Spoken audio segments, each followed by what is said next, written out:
जिस तरह की ये बातें हो रही हैं, एक तरफ आजम सवाती साहब कहते हैं कि उनको खान साहब ने कहा कि वो बातचीत करें, सलमान अकरम राजा साहब कहते हैं कि ये उनकी ज़ाती कोशिश हो रही है।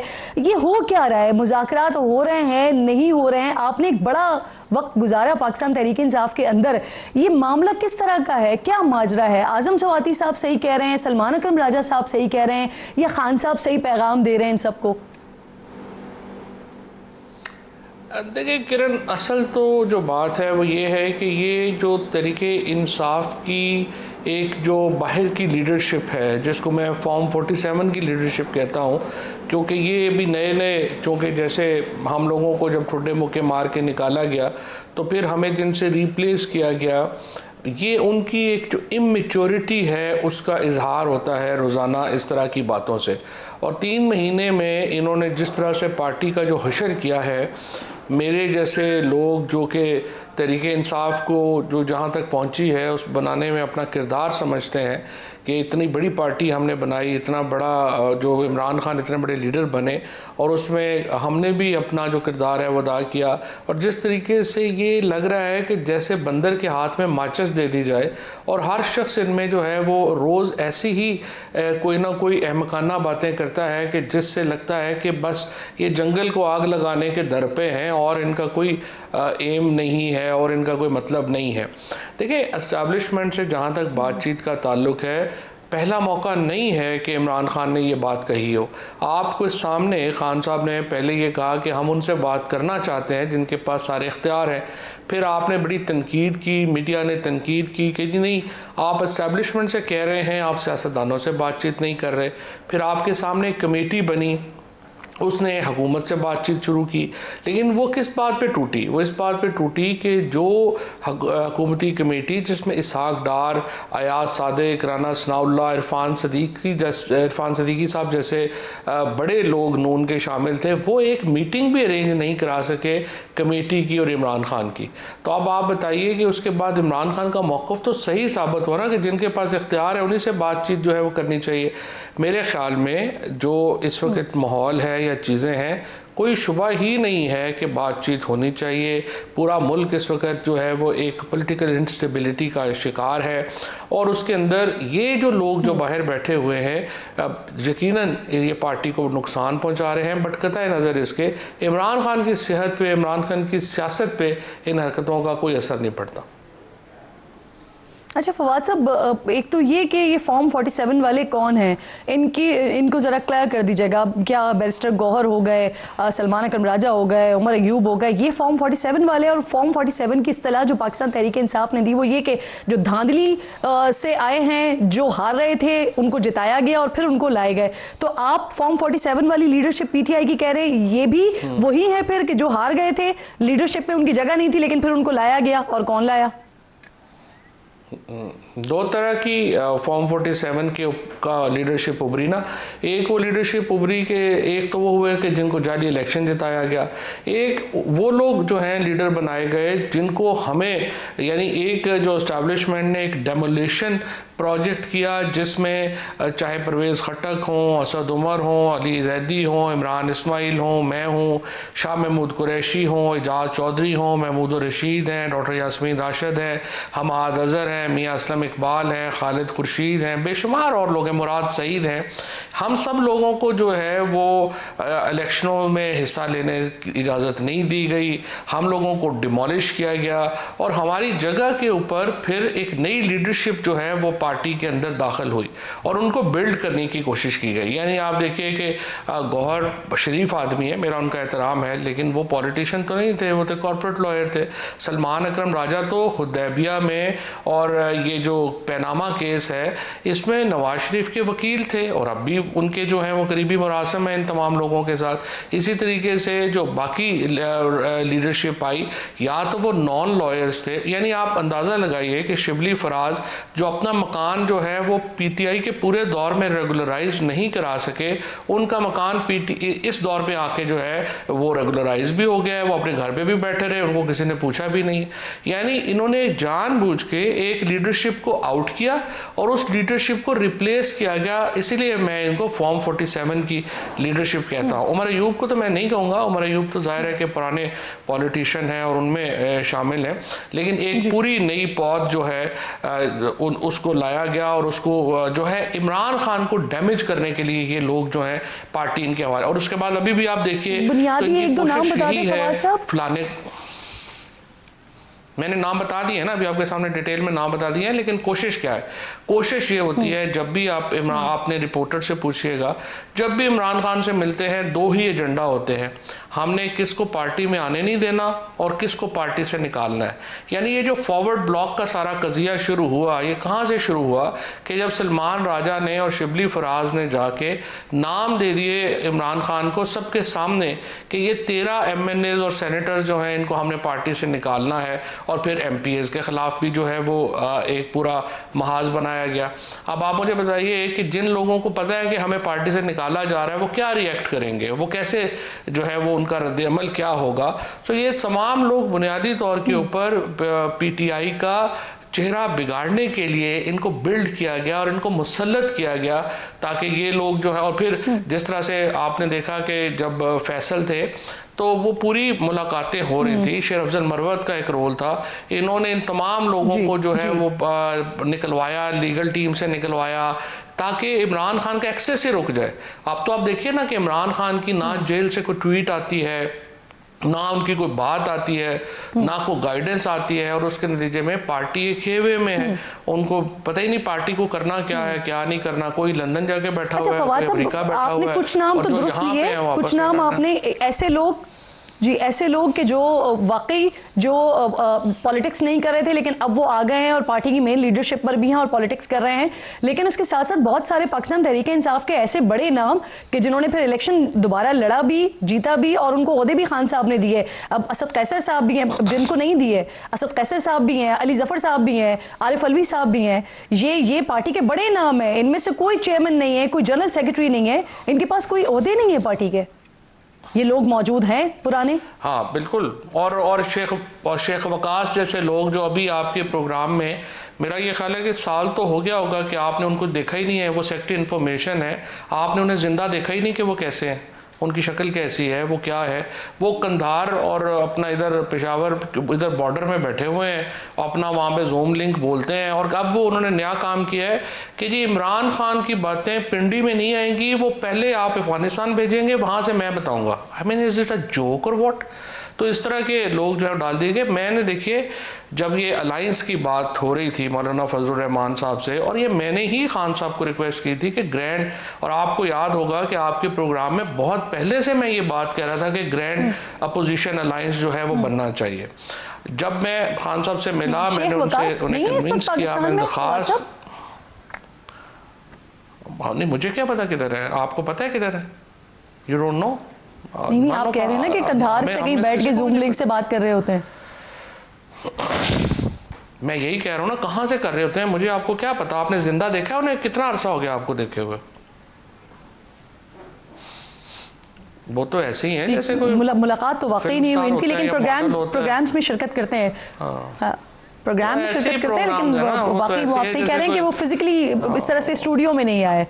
दुरुस्त सर। अब PTI ने हुकूमत से लड़ना था, खान साहब को छुड़वाना था। सेक्टर इन्फॉर्मेशन जो है वो कैसे चला सकता है इन्यूनिडो होके या बाहर बैठ के या उधर बैठ के, कैसे चला सकता है पार्टी? तो भाव बर्बाद कर दिया उन्होंने नैरेटिव। ना कोई नैरेटिव है, ना कोई किसी को समझ है, ना पता है। भाई एक काम आप नहीं कर सकते, आप जान छोड़ें, किसी और को दें, वो करे। लेकिन फवाद साहब मसला यही है ना कि जो सारी आप बातें कर रहे हैं, आपकी बातें तो दुरुस्त हैं, लेकिन ये जो फैसले हो रहे हैं ये खान साहब कर रहे हैं ना। सेक्रेटरी जनरल हो गए, सेक्रेटरी इंफॉर्मेशन हो गए, चेयरमैन हो गए, ये सारे ओहदे खान साहब ही दे रहे हैं ना।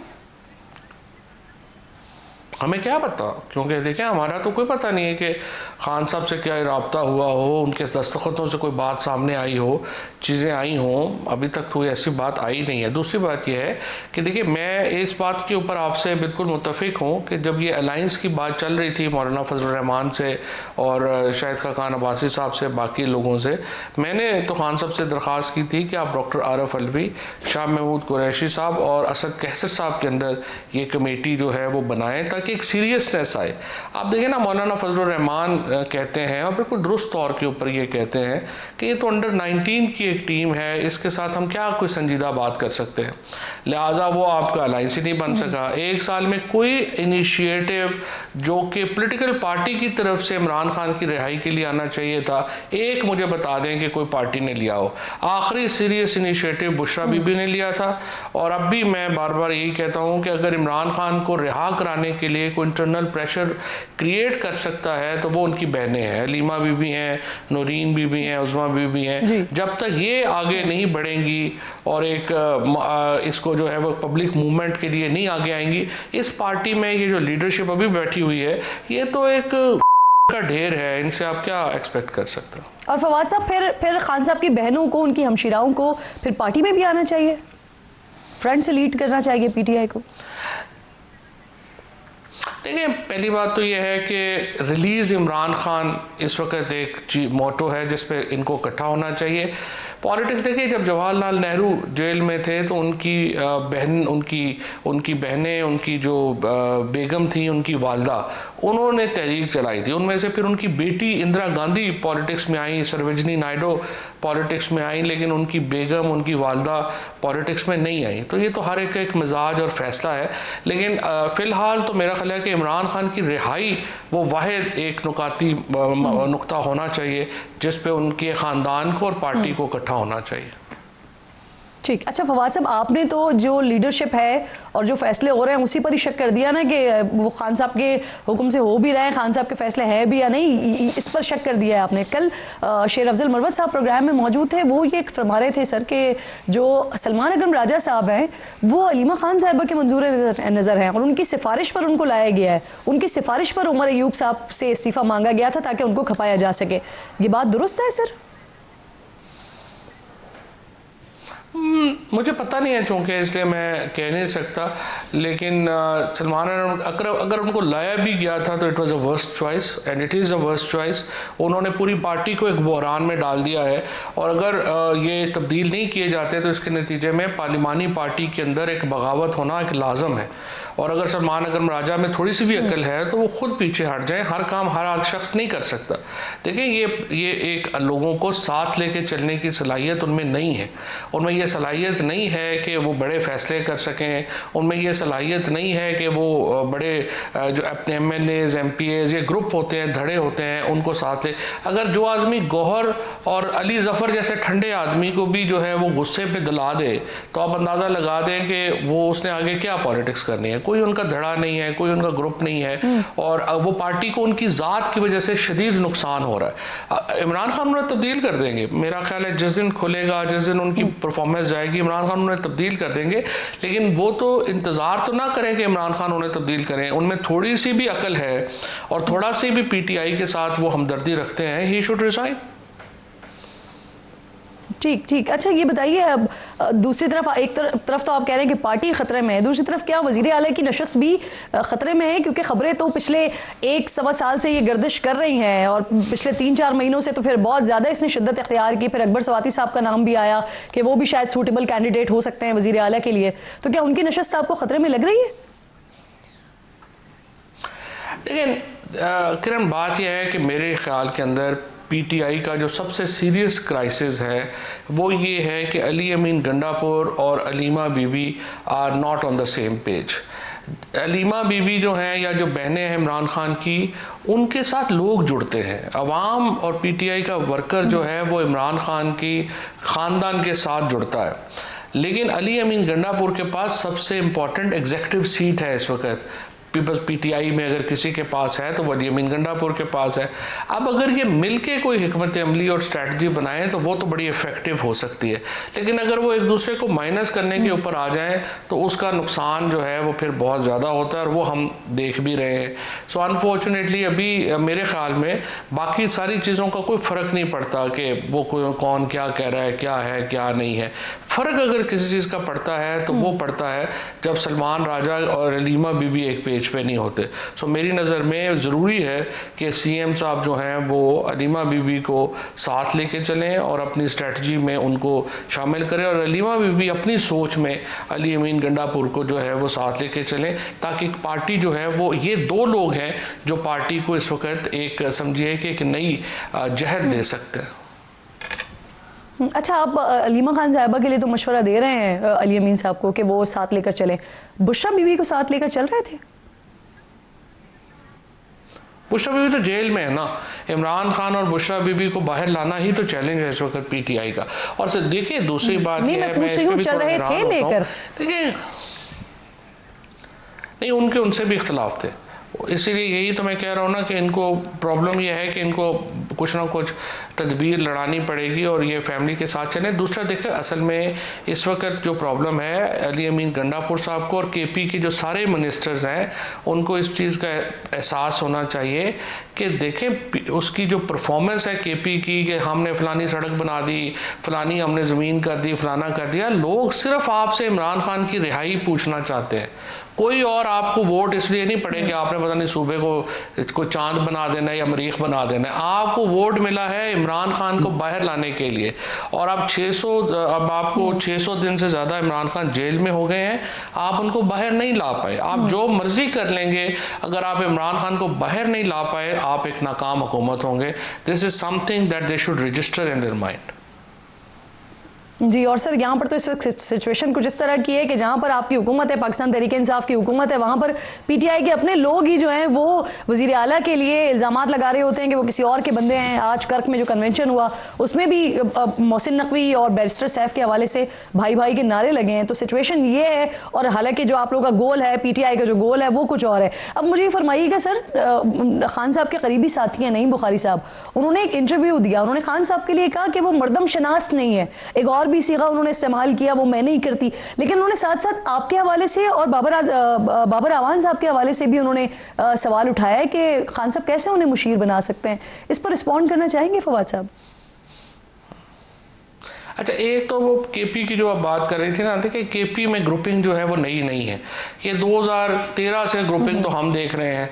इसमें पहले परवेज खटक साहब थे और उनकी और अभी भी जो ये सारी ग्रुपिंग है इसमें एक इम्पैक्ट जो है वो उसी का आता है। और अब जो है उसमें जाहिर है कि आतिफ खान बहुत सीनियर आदमी है, तैमूर झगड़ा बहुत सीनियर आदमी है, लेकिन इन सब की एक पुरानी ग्रुपिंग है जो चली आ रही है। अब ये जो मुराद सईद ने जो कन्वेंशन शुरू किए, क्योंकि उनके जो आईएसएफ के लोग थे उनको हटा दिया गया ओहदों से, तो उन्होंने जो है उसको रिटेलिएट किया। तो ये लोकल ग्रुपिंग्स हैं, ये होती हैं, इनमें कोई प्रॉब्लम नहीं है। द रियल थिंग इज के इमरान खान की फैमिली और अली अमीन गंडापुर को एक लाइन पे होना चाहिए, और फिर ये बाकी लोगों को चाहिए, अली अमीन साहब को चाहिए कि इन लोगों को भी जरा साथ लेके चलें। हर एक से आप क्या झगड़ेंगे, इस वक्त माहौल ही नहीं है।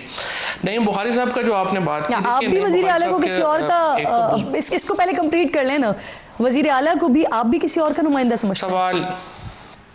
सवाल ही पैदा नहीं होता। अली अमीन गंडापुर जो हैं वो, उनकी लॉयल्टी जो इमरान खान से है, वो जो मर्जी उनको कहें वो इमरान खान से बिल्कुल बाहर नहीं जाएंगे। वही मेरे ख्याल में वो ऑफिस छोड़ सकते हैं, वो इमरान खान को नहीं छोड़ेंगे। और दूसरी तरफ भी ऐसे ही है, अली अमीन गंडापुर की जिनके साथ नहीं बनती ना, to be fair with Atif Khan है या तैमूर झगड़ा है या असद कैसर है, ये लोग इमरान खान को बिल्कुल नहीं छोड़ेंगे। इनकी एक पर्सनल बहुत पुरानी उनके साथ एक मोहब्बत और ताल्लुक का रिश्ता है। जहाँ तक कभी आपने नईम बुखारी साहब की बात की है, नईम बुखारी साहब देखिए हमारे बुजुर्ग हैं और बहुत सीनियर लॉयर हैं, मैं उनका बड़ा एहतराम करता हूँ। चेयरमैन पीटीवी खान साहब ने लगा दिया था नईम बुखारी साहब को, जो मेरे ख्याल में एक सूटेबल बात नहीं थी। उनकी ग्रुपिंग थी पीटीवी के अंदर, वो अपने उन लोगों को जो है वो ज़रा उन करना चाहते थे। पीटीवी देखिए जब मैंने टेक ओवर किया था 4.5 बिलियन के लॉस में था, और मैं पीटीवी को 3.5 बिलियन के प्रॉफिट में छोड़ के आया। वो इसलिए छोड़ के आ सका कि मैंने उसके अंदर पर्सनल एक भी चीज़, आप किसी से भी पूछें, एक मुलाजमत हमने जो है वो नहीं कोई अपनी पॉलिटिकल बेस के ऊपर दी, हर हमने काम जो है वो मेरिट के ऊपर किया, इसीलिए हम उसको 3.5 बिलियन के प्रॉफिट में ले जा सके और छोड़ के आए। अगर मैं नईम बुखारी साहब की बातों पे रहता तो पीटीवी भी बाकियों की तरह मैं तबाह करके आ जाता। और नईम बुखारी साहब ने जो इमरान खान साहब के बारे में बातें की हैं, उन पे अलबत्ता मुझे बड़ा एतराज़ भी है और अफसोस भी है कि जब वो इक़्तिदार में थे उस वक्त तो आप 24 घंटे बाहर बैठे रहते थे और आप खुशामद की भी बेइंतहा करते थे। तो मुझे नहीं पता कि जब वो जेल में चले गए हैं तो अब आपको उनके ऊपर तनकीद याद आ गई है। तो ये मेरा ख्याल छोटी बात उन्होंने की है। अदरवाइज 78 साल के हो गए हैं, बंदा सठिया भी जाता है इस उम्र में। अब कई लोग सठिया जाते हैं, कई लोग तो बड़े अक्लमंद चलते हैं, काफ़ी देर भी चलते हैं। But I think he is in the Biden, जिस तरह जो बाइडन आखिर में हो गए थे ना, उस फेज़ में शायद आ गए, तो इस तरह की बातें कर रहे हैं। अदरवाइज इमरान खान ने उनको बड़ी इज्जत दी है हमेशा। ठीक ठीक ठीक, बिल्कुल ठीक। फवाद साहब, अब थोड़ा सा आगे बढ़ते हैं सर। जस्टिस बाक़िर नशवी, इनकी सुप्रीम कोर्ट में तैनाती की मंजूरी हो गई। साफ़ी अब्दुल क़य्यूम सिद्दीकी, इनके मुताबिक जस्टिस मंसूर और चीफ जस्टिस ने इसकी मुखालिफत की, लेकिन हैरान कुन तौर पर PTI ने इसमें हुकूमत का साथ दिया है। ये क्या हुआ और कैसे हुआ? मैं बड़ा हैरान हूँ और आई थिंक इस पे मैं क्या बात करूं। PTI के जो वकील हैं उनका प्रॉब्लम ये है कि उन्होंने रोज़ वहाँ पे 2 करोड़ के केस लगे होते हैं। वो एक हाथ से आगे जुडिशरी में या जजेस के ऊपर क्या बात कर सकते हैं। बाक़िर नजवी साहब की जो अपॉइंटमेंट हुई है या ओवरऑल जो इस वक्त तकर्रियाँ हुई हैं, जाहिर है कि वो पाकिस्तान, अभी देखिए इसके अलावा हुकूमत के साथ एक पेज पर आना ये नॉर्मल है?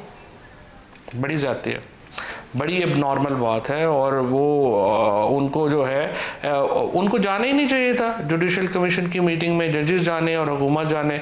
और आप जो मंसूर अली शाह साहब या जो बाकी लोग जो 26वीं तरमीम के ख़िलाफ़ हैं, आपको उनके साथ रहना चाहिए। तो अगर उन्होंने ये वोट दिया है तो मेरा ये ख्याल है कि उन्होंने बहुत ज़्यादती की है और PTI को एक और जो धचका है वो उन्होंने पहुँचाया है। सिर्फ किरण, मैं रिक्वेस्ट सिर्फ इस वक्त आपसे ये करना चाह रहा था, अब हमें फौरी तौर के ऊपर जुडिशल सर्विस ऑफ पाकिस्तान बहाल करनी चाहिए और तमाम लोग जो हैं वो एग्ज़ाम दे के, जिस तरह से जुडिशल और आखिरी जिस तरह से कॉर्नेलियस और ये सब लोग आए थे, आपको उस तरफ जाना पड़ेगा।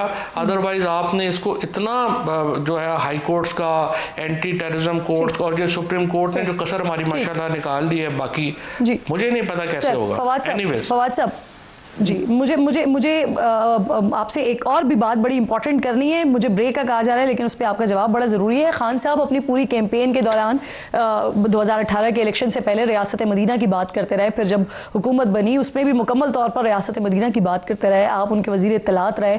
रियासत मदीना में जिहाद की बड़ी अहमियत थी और ज़ालिमों की सरकशी के ख़िलाफ़ उस वक्त बड़े बड़े जिहाद हुए। लेकिन अभी जब 2 रोज़ पहले पाकिस्तानी उलमा कराम ने मुस्लिम रियासतों को जिहाद के हवाले से कहा, लाजिम करार दे दिया, फ़र्ज करार दे दिया। पाकिस्तानी उलमा ने भी इस पर बात की, अरब उलमा ने भी इस पर बात की, फतवा दिया। आप इसकी मुखालफत करें फवाद साहब? हैं, मुखालफत कर रहे हैं। जिहाद की कौन मुखालफत कर सकता? मेरा ये ख्याल है कि आप का जो भी आपको रिसर्चर है, आपको दोबारा तालीम हासिल करनी चाहिए। जिहाद तो फ़र्ज़ है, जिहाद तो फ़र्ज़ है, जिहाद की मुखालफत मुमकिन ही नहीं है। और मेरे ख्याल में आपको जिसने भी ये कहा है उसने आपके साथ ज्यादती की है और ये बात बिल्कुल गलत है। पाकिस्तान में जिहाद फ़र्ज़ है और आपको ये कहना ही नहीं चाहिए कि जिहाद फ़र्ज़ नहीं है, या आपको ये बातें करनी ही नहीं चाहिए। जिहाद तो फ़र्ज़ है। इशू ये है कि मैं ये बात नहीं कर रही हूँ कि जिहाद है, एग्जैक्टली मैं इशू पे आ रही थी। आपको आप इशू पे आए, मैं आपको जरा समझाता हूँ ना। इशू ये नहीं है, इशू ये है कि जिहाद मुल्क के अंदर जो है वो आप किससे कर रहे हैं। क्या KFC या मैकडोनल्ड या जो हमारे ब्रांड्स आ रहे हैं, अगर आप इनको तोड़ेंगे, फोड़ेंगे, अपने लोगों के सर पे जो है वो डंडे मारेंगे, लोगों को बेनिहत्ते लोगों को करेंगे, तो ये जिहाद है। या आपने जाके फ़लस्तीन के जो मुसलमान हैं उनके कॉज के लिए लड़ना है, वो जिहाद है। सो मेरे ख्याल के अंदर इस वक्त पूरे उम्मत मुसलमा को इकट्ठा होना चाहिए था, गजा के मुसलमानों के लिए इकट्ठा होना चाहिए, फ़लस्तीन के लिए इकट्ठा होना चाहिए। हमें फ़लस्तीन जाके जिहाद करनी चाहिए। तो मुझे नहीं पता, जाहिर है इस वक्त जहाद अफजल जो है वो कश्मीर में है, गज़ा में है, यहाँ पे है जहाँ पे जहाद होना चाहिए। और ये उलमा कराम को मैं इनकरेज करता हूँ कि वो बिल्कुल जाएं और जहाद करें, और जो जहाद फिज़िकल हो सकता है वो जहाद करें, और हम जो जहाद फिलमाल कर सकते हैं वो जहाद फिलमाल करें, जो जहाद फिल ज़बान कर सकते हैं वो जहाद फिल ज़बान करें। और जहाद तो एक फ़र्ज़ चीज़ है, उसको कौन मुखालफत कर सकता है। बिल्कुल ठीक, बहुत बहुत शुक्रिया। फवाद आप मौजूद थे प्रोग्राम में। अहम गुफ्तगू हो रही थी पाकिस्तान तहरीक इंसाफ के इस वक्त क्या मामला चल रहे हैं और क्या करना चाहिए, इस पर बात हो रही थी।